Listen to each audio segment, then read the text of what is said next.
Your Excellency, Minister of Foreign Affairs, Your Excellencies, Ambassadors, dear panelists and speakers, ladies and gentlemen, please let us start this wonderful conference with nice piece of music.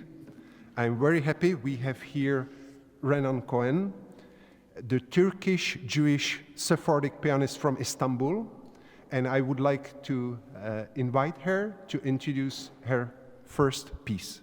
Thank you.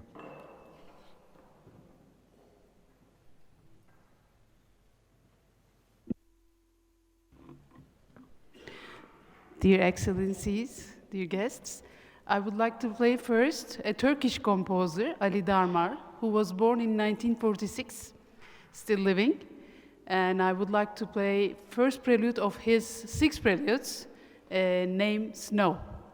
Thank you.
The name of our conference is Building Bridges Towards Peace, and I would like, before I will invite His Excellency, Minister of Foreign Affairs, Jan Lipavský, just to quote Hans King, the famous German theologian. He said, "There will be no peace among the nations without the peace among religions. There will be no peace among the religions without dialogue among the religions." That's why I'm very happy to welcome you here at this conference, that the participants here are from Christianity, Judaism, and Islam. And I would like to ask His Excellency, Minister of Foreign Affairs, to open this conference. Your Excellency, the floor is yours. Thank you.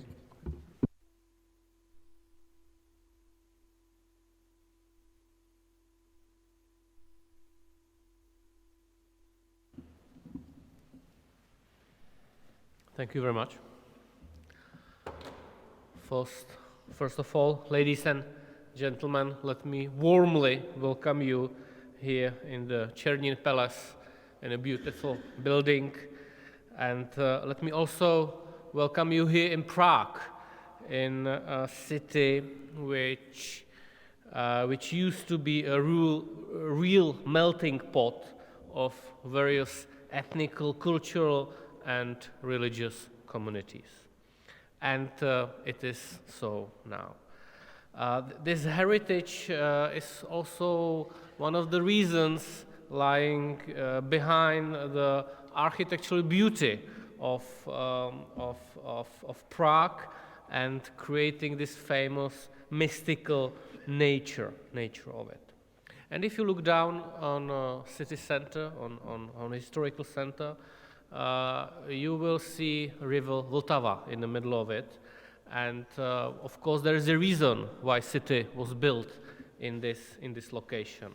And the reason was very simple: to build a bridge, to protect the bridge, and to do whatever it's necessary with the bridge in the medieval age, when the Prague was founded and naturally created. And it is a very symbolic one. There is a lot of symbolism in that.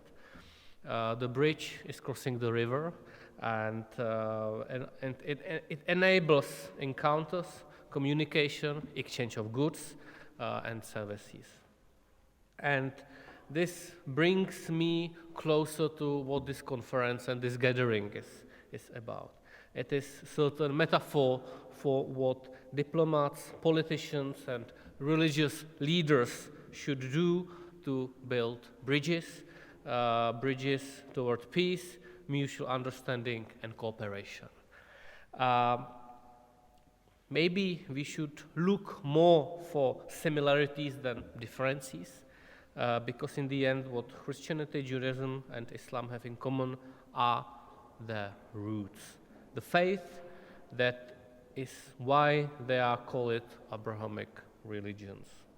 So, therefore, we dedicated our 7th successive conference on intercultural and interfaith dialogue to recognizing our cultural differences and building effective communication to build bridges toward peace. Intercultural and interfaith dialogue can bridge distinct cultural experiences and vocabularies to reach a shared understanding on the value of a human being. We realize the power of interfaith and intercultural dialogue more than ever to foster greater awareness of diversity, mutual respect, and peace in times of rising challenges that face humanity. So, I'm convinced that we should continue this intercultural interfaith dialogue. The European Union has a motto: united in diversity. This dialogue should prove that we are heading in this direction. It seems to me important that you will have a panel discussions about diplomacy and preventing the misuse of religion, and about religion as a source of resilience in the times of geopolitical crisis. Without going to detail, we all know what it takes right now. We should be open for dialogue, to contemplate and appreciate the other, even though in the last decades we have seen a rise of fundamentalism and hostile rhetorics and radicals. While we all speak about peace and tolerance, we should acknowledge that these values are not granted forever. We have to stand for them and cultivate them permanently. Interfaith dialogue means open conversation about actual problems of contemporary world. We have to deal with critical issues like the security, energy supplies, and growing prices, among others. However, I'm convinced that even in these difficult times, we should firmly stay together, advocate human rights, and pay close attention to other threats that endanger our way of life, including racism, Islamophobia, and anti-Semitism. If you recognize these concepts or not, we as a politicians, Christians, Jewish and Muslim leaders, academics and diplomats should strive to make public space more moderate, peaceful, democratic, and inclusive. And that is possible only through dialogue. Therefore, I wish you all a fruitful conference that will build new bridges toward peace. Thank you very much.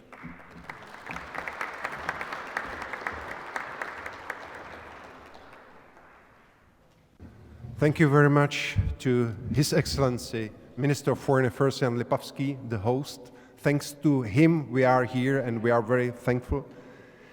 And we are here also thanks to the Prague group of Organization of Islamic Cooperation. And I would like to invite now the chair of this group, His Excellency Ambassador of Turkiye, Egemen Bağış.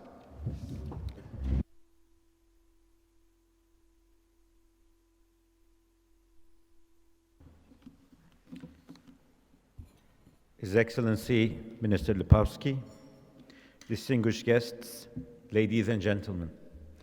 As the chairperson of the Organization of Islamic Conference in Prague Ambassadors Group, first of all, I would like to express my gratitude once again to Czech Ministry of Foreign Affairs and to Minister Lipavský for hosting this conference every year as a concrete symbol of Czechia's efforts for promoting dialogue among cultures and religions all over the world. In this regard, I'm proud to say that as the group of OIC embassies in Prague, we have been co-organizing this conference since its inception 7 years ago. I would like to thank His Excellency Minister Lipavský, Minister of Foreign Affairs of Czech Republic, for his kind opening speech, full of valuable remarks concerning to the approach of the Czech Republic on dialogue among cultures and contemporary challenges we face in this context. I would also like to thank my good friend Robert Řehák from the Czech Foreign Ministry, his team, and Dr. Pelin Muslu and her colleagues from the Institute of International Relations. Without them, this conference would not be possible. After 30 years of Samuel Huntington's famous Clash of Civilizations declaration in 1992, apparently, we still feel the need to support and defend the alliance between cultures and civilizations more than ever. In our interconnected world, we are facing multiple challenges. COVID-19, ongoing war between Ukraine and Russia are the main recent examples affecting our daily lives in different aspects like rising prices, shortages, uncertainties about supply and cost of energy, nuclear threats, etc. In order to combat all these challenges and malicious trends effectively, countering xenophobia and hatred of religions and ethnicities must remain as a top priority in international fora. As you're all familiar, Turkiye initiated the Alliance of Civilizations together with Spain in 2005, 2006. I am honored to be among the members of the high-level advisory council of that alliance. This year, on November 22nd, the 9th Global Forum of the Alliance of Civilizations meeting was held in the beautiful city of Fez of Kingdom of Morocco. And I was privileged to participate in that meeting in Fez. And we realize that we are witnessing a rising trend of discrimination, xenophobia, hatred of Islam, and racism all over the world. Muslims, who constitute majority of migrant communities in most European countries, are still main targets on this trend. I would like to bring to your attention that security authorities in European countries report a rising trend in number of attacks and other incidents, but we all know that the real numbers are actually much higher. The majority of the victims do not report daily life racism and discrimination cases. The problem of institutional discrimination is also very well known, but victims do not report this with the fear of bureaucratic consequences. This is a serious threat against harmony and peace in our respective societies. Racist and discriminatory practices in employment, education, social life obviously trigger the tendency of introversion within the migrant communities and hinder their efforts of integration. Distinguished guests, unfortunately, migrant issues are handled through a security point of view in many European countries. Migrants should be seen as an element to further enrich the societies in cultural and economic aspects rather than a security threat. Multilateral international platforms should pay further attention to increasing awareness about problems that migrants face and help them overcome their difficulties. Concrete steps in this direction should include strengthening international mechanisms and establishing new platforms where the victims can directly report incidents. It is our firm belief that the merit of peaceful cooperation and coexistence of all people could be achieved only to the extent that we can stand united against all types of religious hatred. The fact that this interfaith conference is organized consecutively for the 7th time in a country where majority of the population consider themselves atheists is a great sign of hope that we can understand each other. On our part, I would like to reiterate that Turkey actively supports international efforts to raise awareness on combating intolerance and violence against persons based on religion or belief. In this respect, I have the honor to announce that a memorial plaque was placed by Turkey, by my government, yesterday to the terrorism concentration camp in memory of the Turkish citizens as well as other victims of the Holocaust who suffered in ghetto terrorism.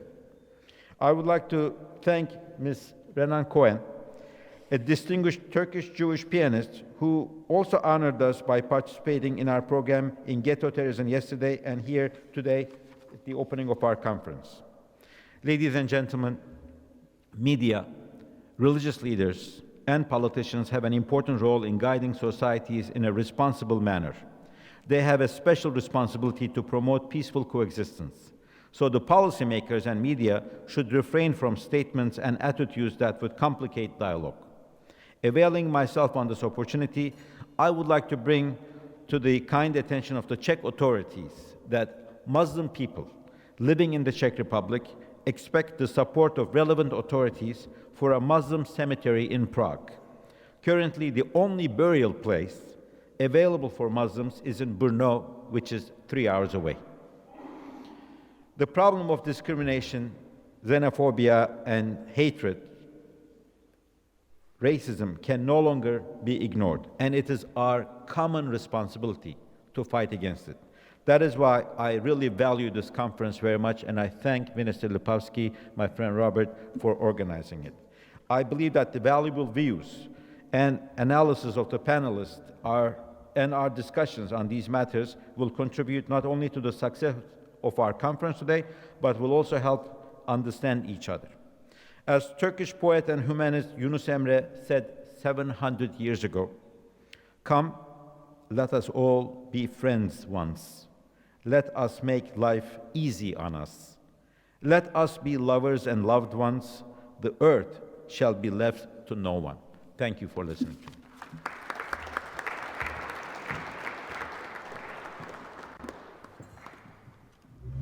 Al-an fi Lura Arabia, Sabahul Khair.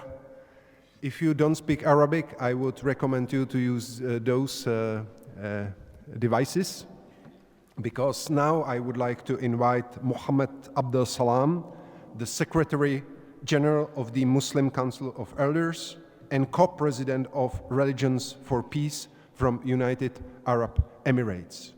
And please, Your Excellency, the floor is yours.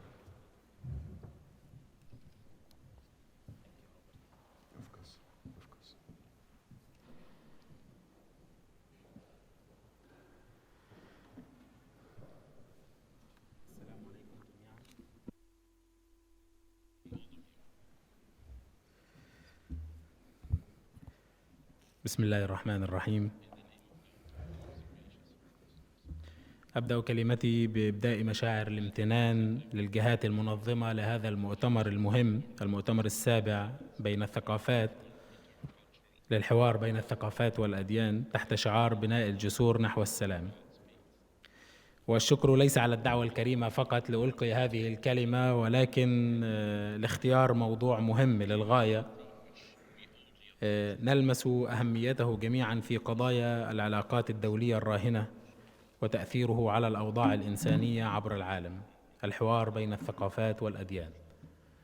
وأحيي إصرار هذه الجهات الحقيقة تحية تقدير واجبة، لأنهم أصروا على المضي في هذا المسار حتى بلغوا الدورة السابعة اليوم في ضيافة هذا البلد المتميز بعراقة حضارته وجماله، والمثال الذي عرف باستمراره رغم العوائق، كيف يحافظ على تنوعه ويستثمره في إغناء تجربته. وأود أن أشيد بهذه الكلمات المهمة التي شاركها السيد وزير الخارجية ليبافسكي، لأنها فعلا كلمات مهمة، وأنه حدد أن اتحادنا في تنوعنا. وأيضا أود أن أضم صوتي إلى صوت عزيزي السفير إيجمن رئيس مجموعة سفراء منظمة التعاون الإسلامي، وأحييه أيضا على هذا الجهد. روبرت، لقد التقينا أمس ودار بيننا نقاش مهم للغاية حول مستقبل السلام وكيف يمكن للأديان أن تشارك في صناعة هذا السلام في المستقبل. لقد جئتكم اليوم ممثلا لمجلس حكماء المسلمين لأشارككم قوة الحوار بين الأديان والثقافات في بناء الجسور من أجل تغيير عالمنا نحو الأفضل. واسمحوا لي أن أشارك معكم نموذجا كيف يمكن أن يقدم قادة الأديان ورموز الأديان القدوة للجميع في بناء الجسور. في 2019 اجتمع رجلان من أبرز القيادات الدينية في العالم، البابا فرانسيس بابا الكنيسة الكاثوليكية، والإمام الأكبر شيخ الأزهر الشريف الدكتور أحمد الطيب، في أبو ظبي عاصمة دولة الإمارات العربية المتحدة، ووقعوا معا وأعلنوا للعالم وثيقة الأخوة الإنسانية، هذه الوثيقة التاريخية التي نظم إعلانها مجلس حكماء المسلمين. وبرز هذا التوقيع ليمثل ذروة للحوار بين الأديان والثقافات لم تحدث في تاريخنا الحديث. تعاون الإمام الأكبر مع أخيه البابا فرانسيس، وكان تعاونهما معا باعتبارهما من أبرز القيادات الدينية لدى العالم الإسلامي والمسيحي. وكما تعلمون جميعا أن المسلمين والمسيحيين يشكلون تقريبا نصف سكان العالم، في حدث حضره كل الأديان، ممثلي كل الأديان في أبو ظبي. البابا والإمام الأكبر كل منهما ينحدر من ثقافة مختلفة، من معتقد مختلف، من بيئة مختلفة. أحدهما من الغرب بتقاليده المسيحية، جاء من روما إلى الشرق الأوسط، والآخر من الشرق بتقاليده الإسلامية، قادم من جمهورية مصر العربية، وأظهر للعالم أنه يمكن بسهولة أن ننحي الاختلافات السطحية جانبا، وأن نسعى معا كإخوة في طريق الأخوة والسلام لإنجاز إعلان عظيم للأجيال القادمة، وهو إعلان الأخوة الإنسانية الذي يعزز التنوع والاحترام المتبادل والسلام. لقد وصف الفلاسفة وعلماء الدين وثيقة الأخوة الإنسانية بأنها من أهم الخطوات التي اتخذت نحو إرساء السلام في عصرنا الحديث. ويمكن إرجاع أصول هذه الوثيقة وقصتها إلى غداء، إلى ثقافة نحن في أحوج ما نكون إليها، ثقافة اقتسام الخبز ومشاركة الطعام.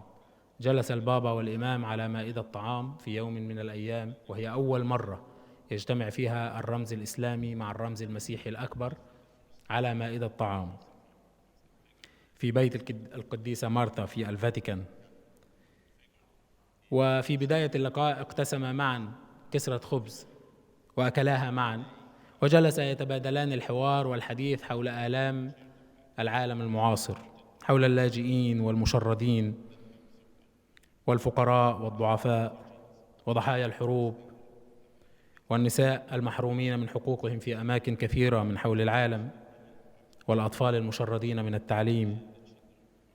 وقد شهدت حياتهم الخاصة الحقيقة التزاما نحو الفقراء والضعفاء. في أثناء هذا الغزاء تصور البابا والإمام طفلا صغيرا يناقش زملائه في المدرسة في المستقبل حول سؤال افتراضي مهم: من منا سيذهب إلى الجنة ومن منا سيذهب إلى الجحيم؟ كان هذا السؤال الافتراضي مثار شجون وحديث عميق بين الرمزين، ورأوا أنهم عليهما معا أن يتركوا للأجيال المقبلة أنموذج، يتركوا للأجيال المقبلة قدوة، فقرروا أن يوقعوا معا ويعملوا على إعلان مشترك بين رمز مسلم ورمز مسيحي، ولكن هذه أول مرة يوجه الخطاب من أبرز الرموز الإسلامية والمسيحية إلى كل المؤمنين بالأديان، ليس فقط الكاثوليك والسنة، ولكن كل المؤمنين بالأديان، بل حتى غير المؤمنين بالأديان. كانت هذه الوثيقة تخاطبهم لأنها وثيقة صيغت للإنسان بغض النظر عن دينه أو ثقافته أو معتقده. وكانت النتيجة أنهما يفكرون أن هذا الطفل سوف يستفيد في هذا النقاش من هذه القدوة وهذا الأنموذج.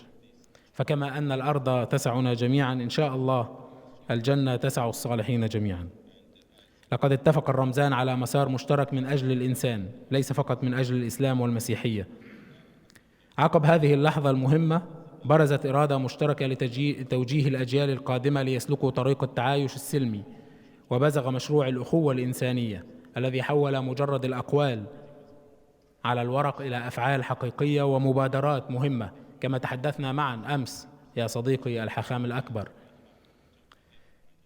وأصبح يوم التوقيع على وثيقة الأخوة الإنسانية يوما دوليا يحتفي به العالم كل عام في 4 فبراير 2019 بإجماع الدول الأعضاء في الأمم المتحدة، وكان لجمهورية تشيك أيضا تأييد لهذا القرار المهم.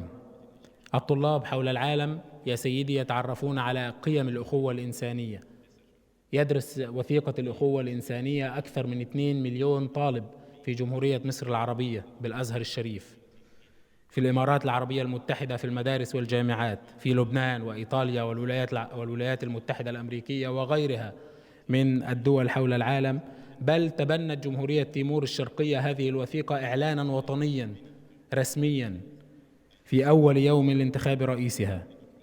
لقد كان من مآثر هذه الوثيقة التاريخية أن نشأ عنها جائزة عالمية تدفع كل محب الخير والسلام إلى السعي في هذا الطريق، وهي جائزة زايد العالمية للأخوة الإنسانية، التي كرمت جهود العديد من القادة مثل الإمام الأكبر والبابا فرانسيس والأمين العام للأمم المتحدة والعديد من الشخصيات والمنظمات الشعبية في أوروبا وهايتي وغيرها من دول العالم. إنكم اخترتم عنوانا مهما: دبلوماسية الدين، دبلوماسية التعارف كما نقول في مجلس حكماء المسلمين، أو دبلوماسية الأخوة الإنسانية. إنها دبلوماسية مهمة، وأحيي وزارة الخارجية على هذا النهج، ومنظمة التعاون الإسلامي ومجموعة سفراء منظمة التعاون الإسلامي هنا على التزامهم بهذا الطريق، لأنه بالفعل هو الطريق القادر على تحقيق السلام. كما ذكرت يا روبرت، السلام لا يمكن تحقيقه قبل تحقيق السلام بين الأديان، رموز الأديان وأتباع الأديان. لقد نظمنا حدث مع سفراء الاتحاد الأوروبي، وألهمتني كلمة ممثل الاتحاد الأوروبي في دولة الإمارات حين قال إننا نرى مدى أهمية قيم الأخوة الإنسانية للسياسة الخارجية للاتحاد الأوروبي ولإلهام القادة للنهوض من أجل عالم أفضل. لقد وصف الإمام الأكبر هذه الخطوة بأنها المبدأ الذي شرعه الله لضبط العلاقات بين مختلف الشعوب. وصفها البابا فرانسيس بأنها الأفق الجديد للإنسانية، وأصفها معكم بأنها بداية جديدة يحل فيها التعاون محل الصراع. وأسمحوا لي أن أشجع كل المشاركين هنا لقراءة هذه الوثيقة التاريخية والمشاركة في هذا الطريق المهم الذي أعلن إليكم من الشرق وتبناه الغرب ودعمه، وأثق بإذن الله أنه سوف يؤتي ثماره في يوم من الأيام القريبة. وبالفعل أثبتت الجائحة أننا في حاجة إلى مشاركة رموز الأديان. حين أعلن عن اليوم العالمي للصلاة شارك مئات الملايين من حول العالم. الناس بحاجة بالفعل إلى أن يروا القدوة والحكمة والأنموذج في قادة ورموز الأديان. أتمنى أن تنضموا إلينا في كتابة هذا الفصل الجديد من تاريخ البشرية، وأنا أيضا أنضم إليكم وأشجعكم وأحيي هذا البلد. الحقيقة أن قضيت ساعات تقريبا يومين في هذا البلد، ولكني تفاجأت وبهرت بالتزامه بالسلام والأخوة الإنسانية. أشكركم شكرا جزيلا وأحييكم، وآسف على الإطالة. شكرا. السلام عليكم. شكرا جزيلا.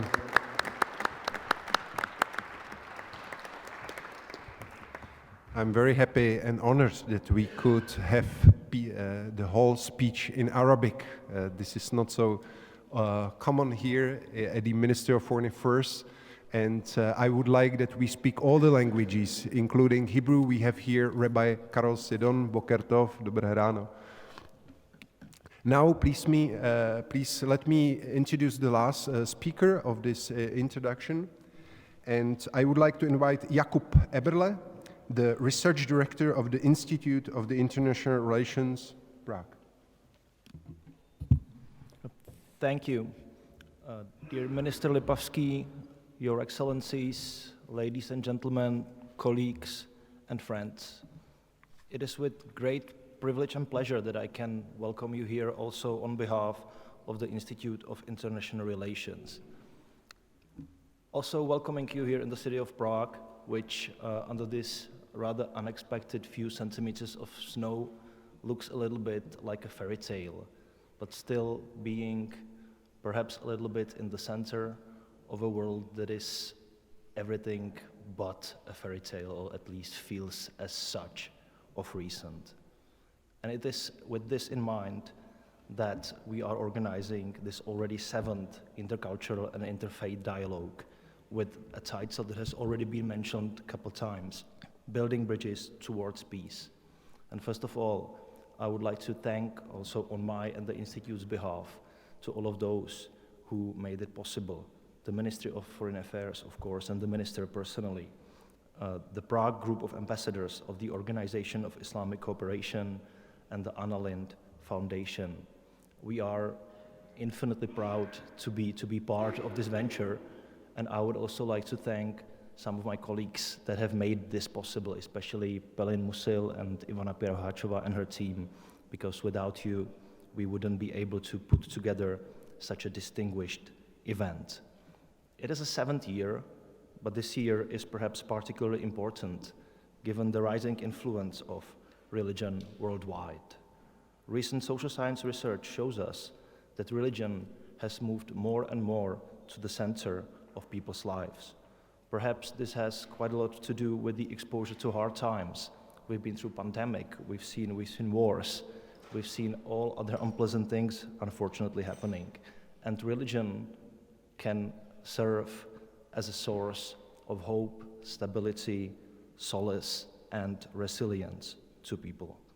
And this is why it is important to discuss how religion and interfaith dialogue can be addressed in more effective ways by policymakers, experts, religious leaders, frankly speaking, all of us. As the misuse of religion in conflict times is an unfortunate reality, and the way to prevent it constitutes another important discussion to be held at today's conference, attended by policymakers, leaders, experts from all sorts of fields. Now, the theme, Building Bridges Towards Peace. What I think is very important about that is really this bridges and towards part of that. Peace is a tricky concept. It's very often unfashionable of late. It's very often misunderstood, as true peace has to have the element of justice in it. It's not something that has to be or can be actually imposed to be effective or efficient. Peace is a rather fragile thing, which makes it even more important to think about how to build these bridges towards this, right? Peace is high maintenance. It's never quite achieved. It's always in the making, especially if we think a little bit more about it from the human-centric perspective. Peace as not only states at peace, armies at peace, of course, religions at peace, but also and perhaps above all, people at peace as communities and as individuals. So in this sense, if the currently concluding Czech presidency had Europe as a task, as its motto, building on Václav Havel. Perhaps we can see also peace as a task, as something that all of us jointly together need to build bridges towards all the time. And perhaps there is something where diplomacy, as we are in the house of diplomacy, of course, and religions have a lot in common, because these two institutions are perhaps not uniquely, but quite well suited to be some of those guardians or guides to take us over these bridges towards peace, however difficult it may sound sometimes. And with that in mind, I would like to welcome you once again here in the Chairperson Palace, here in Prague, and wish you also on behalf of the Institute a fruitful and productive conference. Thank you.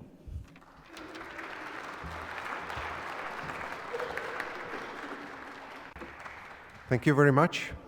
The first part will be concluded by the second piece by Renan Cohen.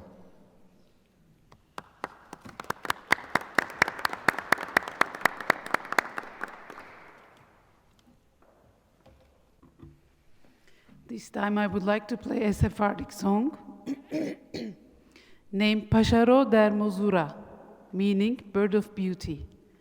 I composed it for piano, and meaning is the bird of beauty, come and fly and bring the peace to the world. Thank you.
I would like to thank to all of our first speakers, to Minister of Foreign Affairs, His Excellency Ambassador of Turkey, Egemen Bağış, Mohamed Abdelsalam, and our last speaker, Jakub Eberle. Thank you very much. And I would like to invite our next speakers. And in the meantime, if you like jokes, I can share a joke with you. Do you like jokes? It's a joke from the Interfaith Conference. There is an Interfaith Conference, and there is a Catholic priest and Protestant pastor and Jewish rabbi, and they are debating the question, when life begins. And the Catholic priest says, the life begins, of course, at conception. And the pastor, the Protestant pastor, says, no, no, no. The life begins at birth, when the child is born. And the Jewish rabbi says, friends, the life begins when the children are gone and the dog dies. Thank you very much.